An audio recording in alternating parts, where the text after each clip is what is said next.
Hi everybody, I'm Jimmy, and this is Bright Insight. Today we're going to do part 2 of debunking the textbooks in regards to the pyramids of Egypt. Does anyone else find it really odd that the textbooks never ever mentioned that the pyramids of Giza in Egypt just happen to be located at the geographical center of all landmass of planet Earth? That's right. The east-west parallel that crosses the most land and the north-south meridian that crosses the most land intersect in two places on planet Earth. One is in the ocean, the other just happens to be at the location of the Great Pyramid of Giza. So I really doubt that that's a coincidence. Am I the only one that thinks that? I mean, come on. It just so happens that one of the last surviving ancient wonders of the world, one of the largest and most mysterious structures ever built, just happens to be located on the one exact spot on planet Earth that is completely unique in and of itself. And it makes you wonder, with all the different theories about what the pyramids were actually used for, because they weren't tombs, anyone with an analytical mindset can clearly see that they were not tombs. Now, I'm not saying that the dynastic Egyptians didn't utilize them as tombs. What I am saying is that whatever advanced civilization ruled this earth prior to the global cataclysm that happened 12,980 years ago, give or take 5 years, as verified through core ice samples from Antarctica as well as Greenland, and the second cataclysm that happened 1,400 years later, approximately 11,600 years ago, were total reset buttons on humanity. I'm going to make a video on the global cataclysm and all the supporting evidence of it because it's genuinely conclusive. And I highly recommend that you look into the works of Graham Hancock, Randall Carlson, John Anthony West, Robert Schoch, Brien, and many others, because together their works clearly show overwhelming evidence that that actually happened, and clearly that if mankind had advanced civilization at that time, as verified by Göbekli Tepe in Turkey, you can clearly see that there's so much more to the history of ancient civilization than we were ever told in school. And you know, I also find it really interesting that the textbooks failed to mention the massive tunnel system located in and under the Giza Plateau surrounding the pyramids. Now, most people are familiar that, yes, there were tunnels built underneath the pyramid, but most people aren't aware that that was dug over 3 stories down into solid bedrock. Now, just to clarify, when I say solid bedrock, it is limestone bedrock, which is a 4 out of 10 on the Mohs scale of hardness. So yes, that could be dug out with pickaxes, but it would be overwhelmingly difficult. Now, I'm not saying it didn't happen by people. I'm not saying that that wasn't dug out. However, it's particularly interesting how there's very little information out there about the massive tunnel system or these incredibly deep shafts, seemingly random, dozens of them located throughout the Giza Plateau. And they range from anywhere from 60 to 100 feet deep. But their actual depths are still unknown because they're covered with thousands of years of sand that have poured into them.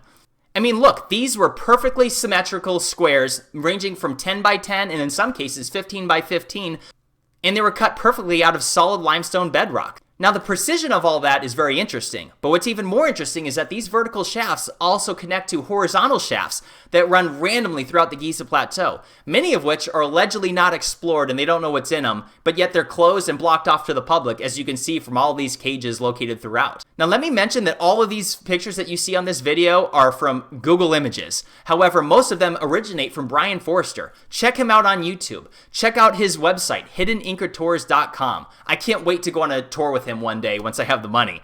But literally, these are things that you would never know if you didn't actually see his essentially homemade videos where he takes you and walks you around the Giza Plateau, and you see all these random shafts that just plummet straight into the earth. Now, what were these tunnels used for? I have no idea. Maybe, just maybe, these were utilized to move water as in support of some sort of power system. I have no idea. Maybe the pyramids were not a power system. What I do know is that whatever their original purpose was far more sophisticated than just a tomb. Something else that's very interesting that you hardly hear anything about and is certainly not mentioned in the textbooks is that there was never any soot found in these pyramids. That's right. Now take, for example, the picture on the left. That's of the Sistine Chapel. Most people are completely unaware that it took years of restoration in order to remove the incredible amount of soot that accumulated from centuries of candles and torches that were utilized to illuminate the structure, obviously before there was light bulbs. Now take this picture from Egypt that seemed to show some sort of symbolism for, I would say, electricity. Couldn't you argue that that snake is symbolic of an electrical current? But if that's not reason enough, if you don't buy into that, look at the lotus flower that it's connected to and how it seems to have a cord connected to some sort of box. Guys, I'm not saying that this is a light bulb. It seems to be symbolic of something very sophisticated. That's all I'm saying. But when you think about the implications that the pyramids of Egypt don't have any soot located in them, isn't that really odd? So what did they use to illuminate? How did they see when they were building this?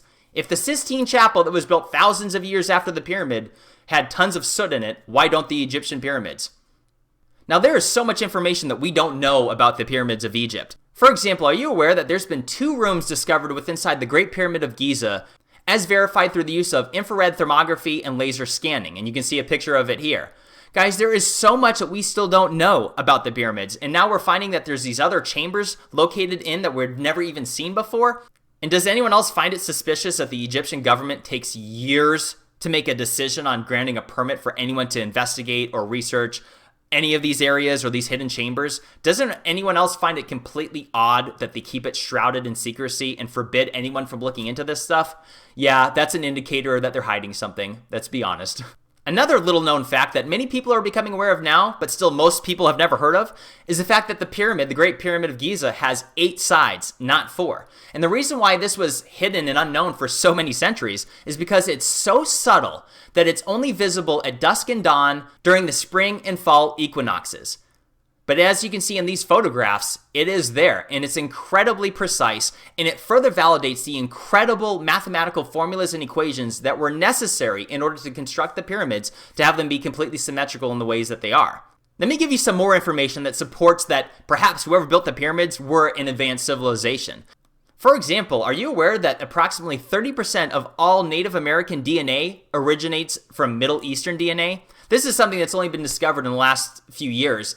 But if you don't believe me, I'm citing National Geographic.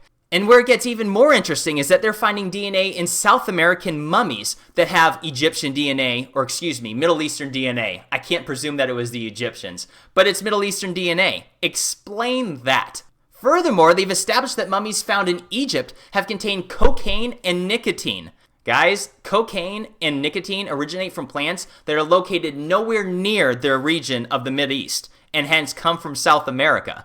Could it be further evidence to suggest that there was once an advanced civilization on Earth that was able to travel between the continents? I mean, how do you explain the incredible similarities between the Incan culture in South America as well as the Egyptians? Whether it's the same technology of trapezoid doors, or whether it's the step pyramids, or whether it's the gold-plated funeral masks utilized for their mummies, there are so many other similarities that should be mentioned as well. Guys, there is so much more information on this subject that needs to be shared, so look forward to more videos to come. Anyways, guys, I'm Jimmy. This is Bright Insight. Like and subscribe. Help me spread the message. Take care, everybody.